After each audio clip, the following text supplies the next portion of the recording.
오늘 신년 가운데 함께 하시기를 예수 그리스도의 이름으로 축복합니다. 네. 어떤 사람이 인터넷에 이런 글을 올렸습니다. 요새에서 마카롱 가게랑 수제 케이크 가게를 하려고 하는데 좋은 이름이 없냐? 라는 글을 올렸습니다. 그랬더니 어떤 사람이 이렇게 대답해 주었습니다. 이름으로 여수빵 바다 어떠냐고.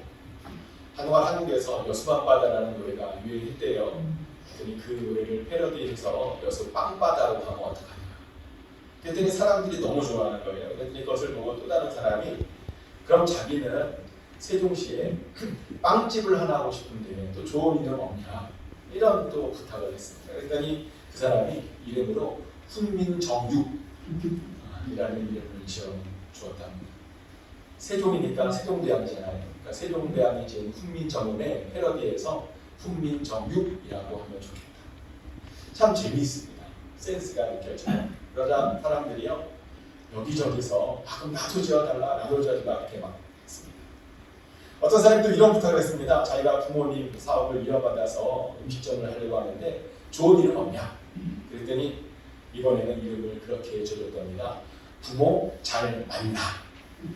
부모 잘 만나서 맛집을 경영하게 되었으니 부모님 잘 만나서 맛있는 음식점 하라고 부모 잘 만나.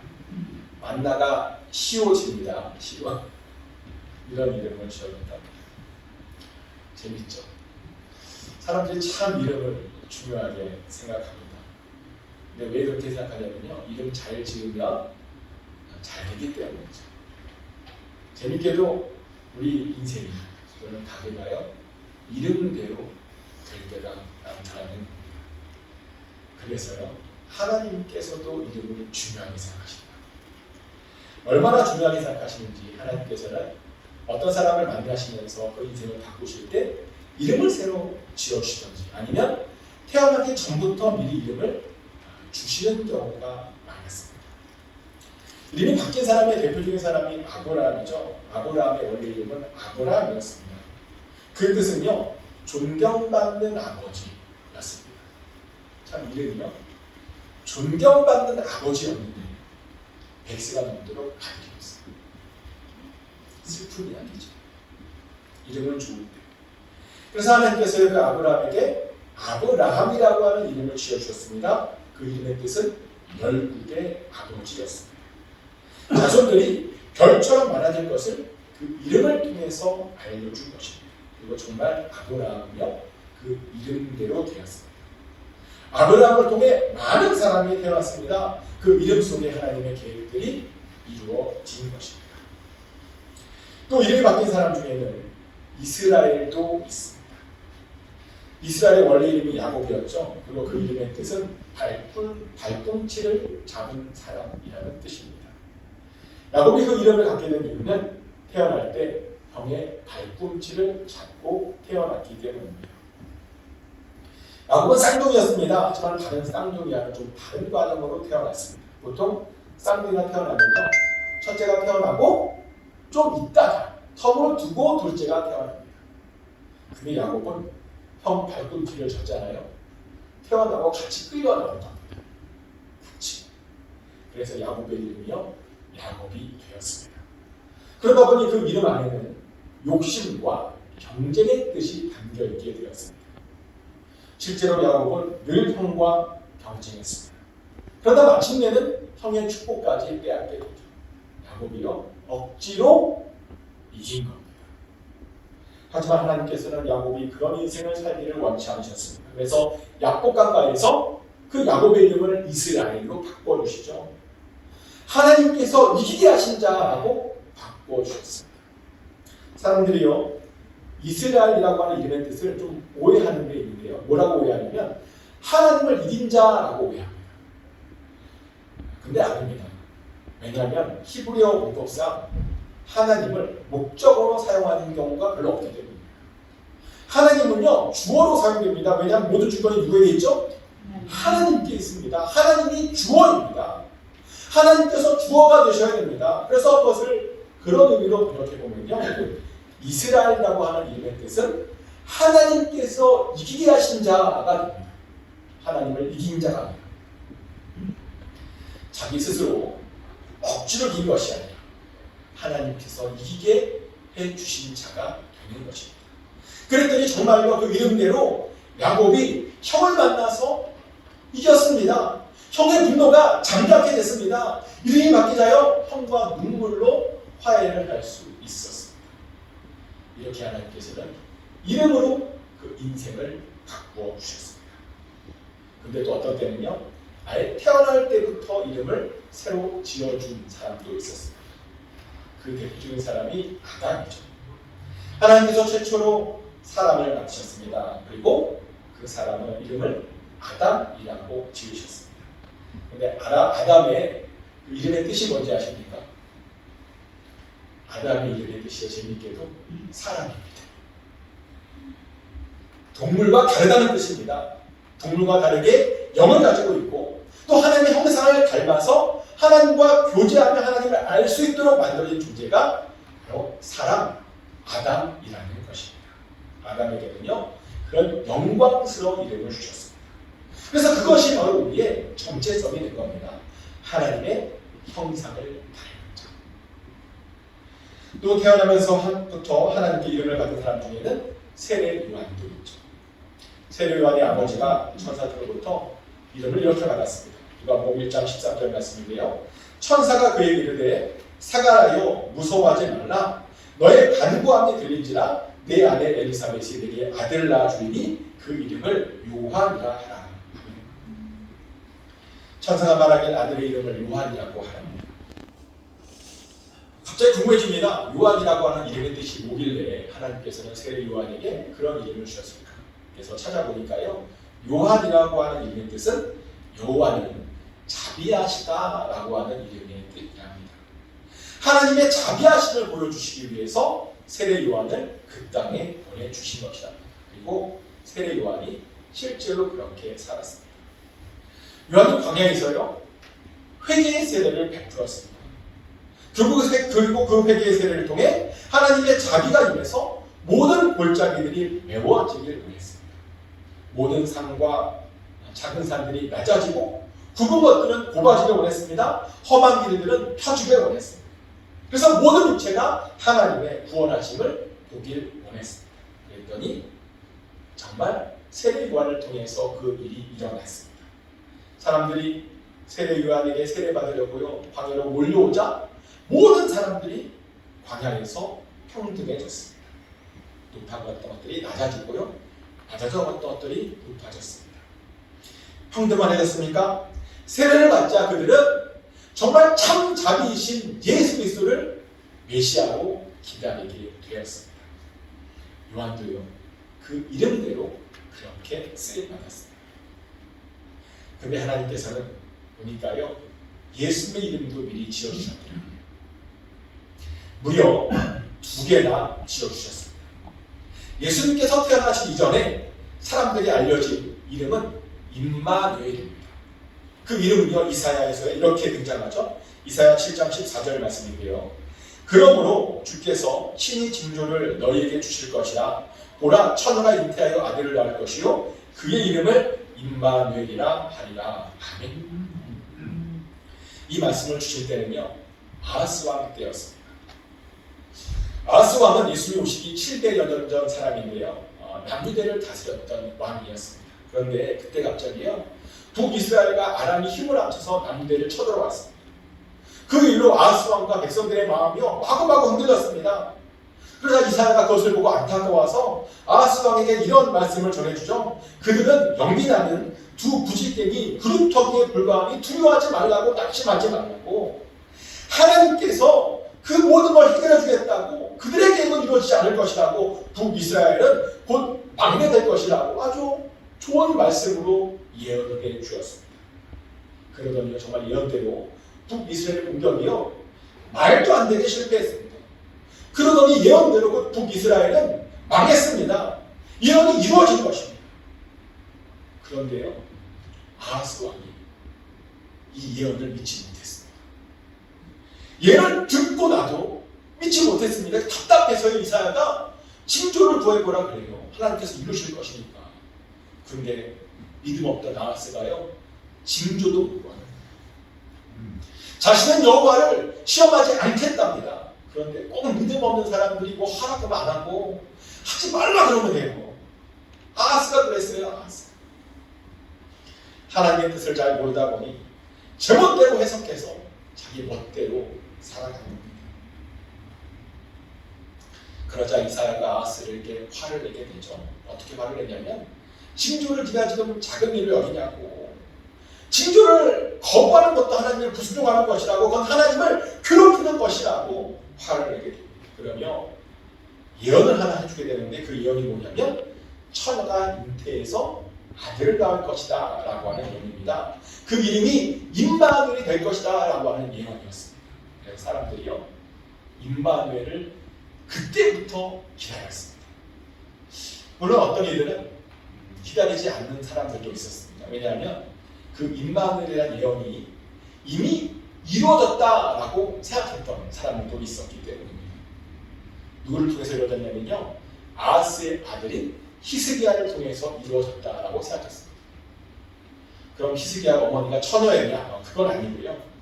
재밌게도 히브리어로 처녀와 소녀의 단어가 똑같습니다. 근데 히스기야가요, 어머니가 소녀였을 때 히스기야를 낳았어요. 그러니까 히스기야를 통해서 이 예언이 이루어진 건 아니냐라고 생각했다는 것입니다. 물론 그럴 수 있습니다. 왜냐하면 이사야서 7장을 더 읽어보면요, 임마누엘이 성장하면서 북이스라엘과 아람이 멸망한다고 써있거든요. 근데 정말 히스기야가 성장하면서요 북이스라엘이 멸망했어요. 그때 멸망했어요. 그러니까 예언이 이루어진 건 아니냐라고 생각할 수 있습니다. 하지만 성경의 예언이 참 놀라운 건 뭐냐면요, 성경의 예언이 선포되고 성경은 하나의 사건만 예언되지 않다는 겁니다. 2개 이상의 사건이 동시에 예언되어져 있다는 것이죠. 예언이 이루어졌지만 또다시 이루어진다는 것입니다. 히스기야를 통해서 이루어졌지만 또다시 이루어질 수 있다는 것입니다. 그리고 그것이 맞습니다. 그것은 예수님의 예언도 맞는 이유가 뭐냐면요, 예수님께서 이 예언을 두고 나에 대한 예언이다 라고 말씀하셨기 때문입니다. 사실 마태가요, 어떻게 이 임마누엘이 예수님에 대한 예언이라고 어떻게 알았겠어요? 예수님께서 들었으니까, 말씀하셨으니까 알게 되지 않았겠습니까? 예수님께서 그렇게 말씀해 주신 것입니다. 그래서 이 임마누엘은 예수님에 대한 예언이기도 하다는 것입니다. 그러면 이 임마누엘에 대한 예언, 그 뜻, 임마누엘의 이름의 뜻은 무엇일까요? 임마누엘이라는 이름의 뜻은요, 하나님께서 우리와 함께 계시다라고 하는 그런 뜻입니다. 즉 예수님의 탄생은요, 하나님께서 우리와 함께 계심을 보여주는 사건이었다는 겁니다. 아하스 시대에 하나님께서 연약한 남유대와 함께 주셨던 것처럼, 아람과 북이스라엘을 물리쳐 주셨던 것처럼 동일하게 다시 한번 이스라엘 백성과 함께 주겠다라고 하는 약속이 바로 임마누엘로 오신 예수님이라는 겁니다. 사실 예수님 태어나던 당시에 이스라엘은요, 굉장히 힘든 삶을 살고 있었습니다. 정통 유대인이 아닌 이두메 사람인 헤롯이 그들을 다스리고 있었습니다. 이방 민족에게 지배를 받고 있었습니다. 또 다른 민족의 지도자들이라고 하는 사두개인과 바리새인들이요, 협력해야 되는데 아주 허구한 날 모여서 싸우는 겁니다. 서로를 너무너무 싫어하는 겁니다. 마치 요즘 좌파 우파가 싸우잖아요. 그런 것처럼 막 아주 치열하게 싸우는 겁니다. 팔레스타인에서. 그러다 보니 백성들이요, 너무 힘들었습니다. 나라가 그들을 보호해주지 않아요. 그냥 각자 하나를 살아야 되는 거예요. 때문에 많은 사람들이 하나님을 찾았고요, 하나님이 필요하다라고 외쳤습니다. 도대체 하나님께서 어디 계시냐라고 외치던 때였습니다. 그런데 그런 상황에서요, 하나님께서 응답해 주신 겁니다. 내가 너희와 함께 있다라고 응답해 주신 것이 바로 예수 그리스도의 탄생이었습니다. 그리고 예수 그리스도는 오셔서 정말 그들과 함께 해주셨습니다. 실제로 예수님 때문에 많은 사람들이 회복받았습니다. 예수님 때문에 많은 사람들이 하나님을 다시 만나게 되었습니다. 예수님 때문에 많은 사람들이 다시 하나님의 나라를 꿈꾸게 되었습니다. 근데 그걸 아십니까?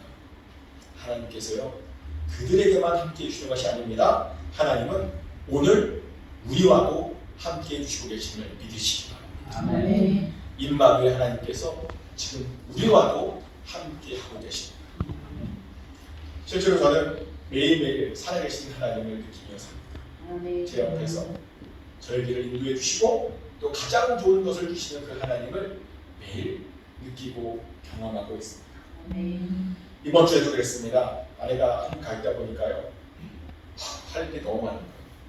밥하고 빨래하고 빨래 개고 설거지하고 청소하고 라이딩 하고 끝이 없어요. 제가 해야 할 일은 정해져 있고 거기에 아내 일까지 하니까 정신이 없는 거예요. 근데 많은 분들이 전화를 주시더라고요. 격려도 해주시고. 그래서 전화 받으면서 정말 마음이 따뜻했습니다. 제가 큰 사랑을 받고 있구나 라고 다시 한번 경험하는 그런 일주일이었습니다. 하지만 세상 사람들이 말합니다. 하나님이 어디고 하나님이 계시면 어떻게 저렇게 악한 사람들이 심판받지 않냐. 하나님이 계시다면 어떻게 저렇게 억울한 사람들이 계속 억울하게 있느냐. 그런데요, 하나님의 심판은 분명히 있습니다. 조금 연기될 수 있지만 때가 되면 반드시 심판하십니다. 또한 지금도 억울한 사람들이 슬퍼하지만 하나님께서는 우리가 알지 못하는 방법으로 그들을 위로하고 계십니다. 하나님께서 직접 친히 위로하고 계십니다. 실제로 사시면서 그런 거 많이 보시지 않으셨습니까? 악들이 심판받는 거 보셨죠? 또 억울한 사람들이 마침내 회복되는 것, 신원되는 거 보셨잖아요. 맞습니다. 저도 정말 많이 보았습니다. 그러다 보니 악인들이 잘 돼도 부러워하지 않습니다. 억울한 일을 당해도 낙심하지 않습니다. 왜냐하면 하나님께서 우리에게 임마누엘로 오셨기 때문에 지금 우리와 함께하고 계시기 때문에 그 믿음을 가지시게 되도록 축복합니다.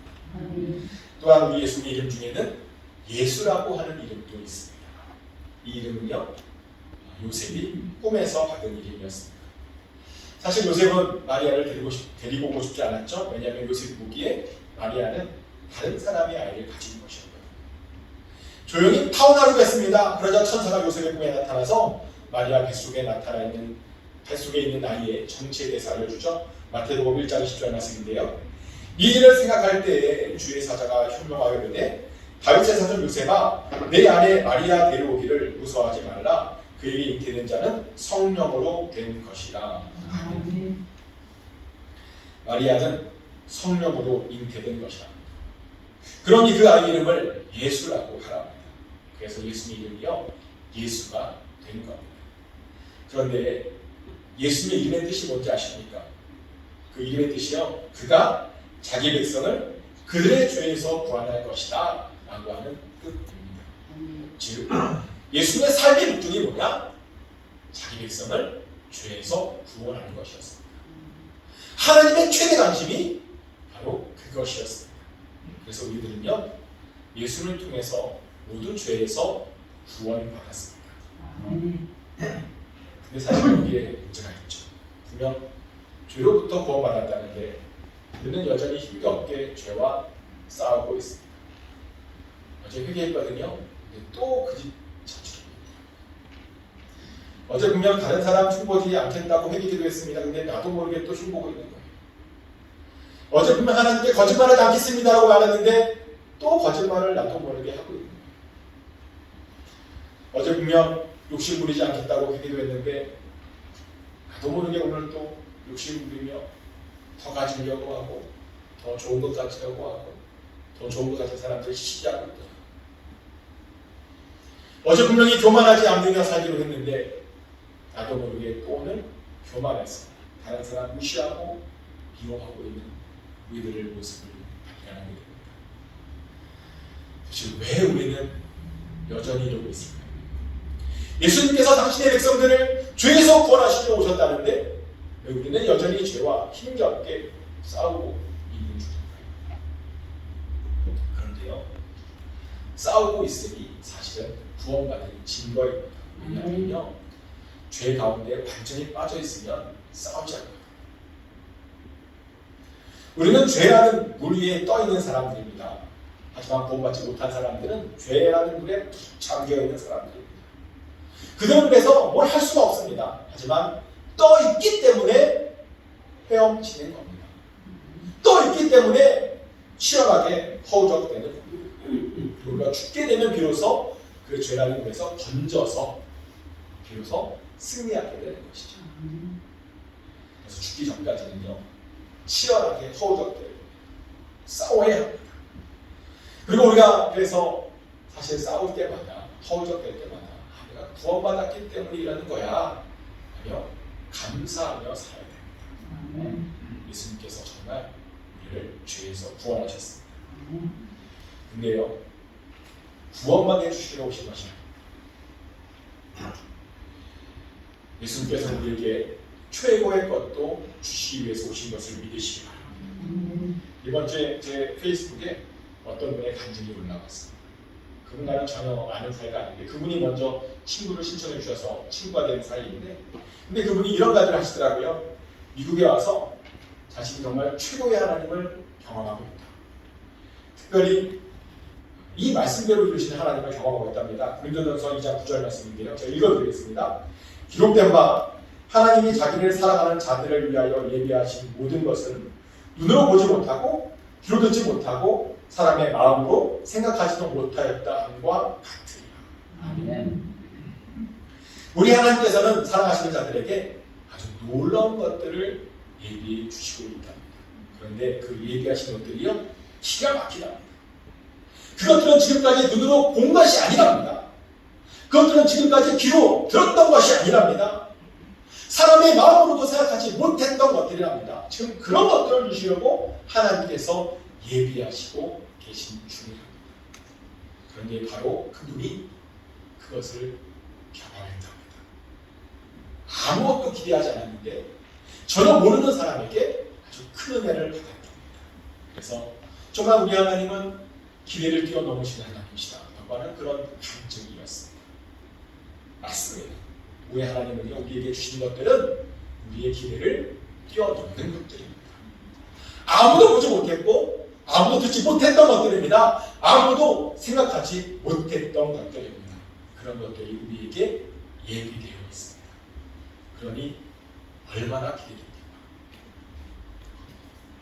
그런데 예수 그리스도의 나심도 사실은 바로 그런 것들이었습니다. 하나님께서 우리와 함께 하시려고 예수님을 보내심은 아무도 생각지 못한 것이었습니다.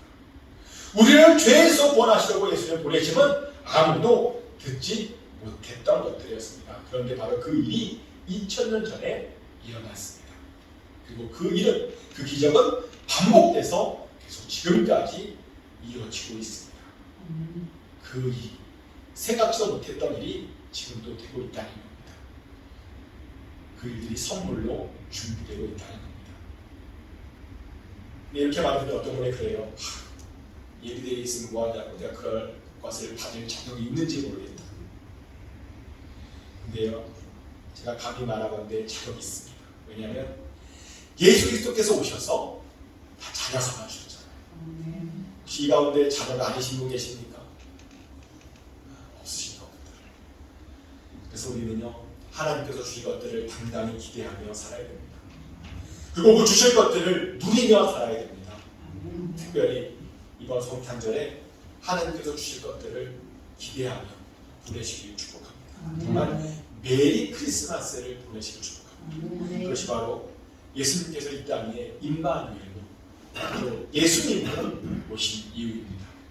이번 크리스마스에는 예수님의 그 이름대로 하나님과 함께 하시길 축복합니다. 그래서 죄에서도 구원받고 최고의 선물도 받으시길 예수 그리스도 이름으로 축복합니다. 기도하겠습니다.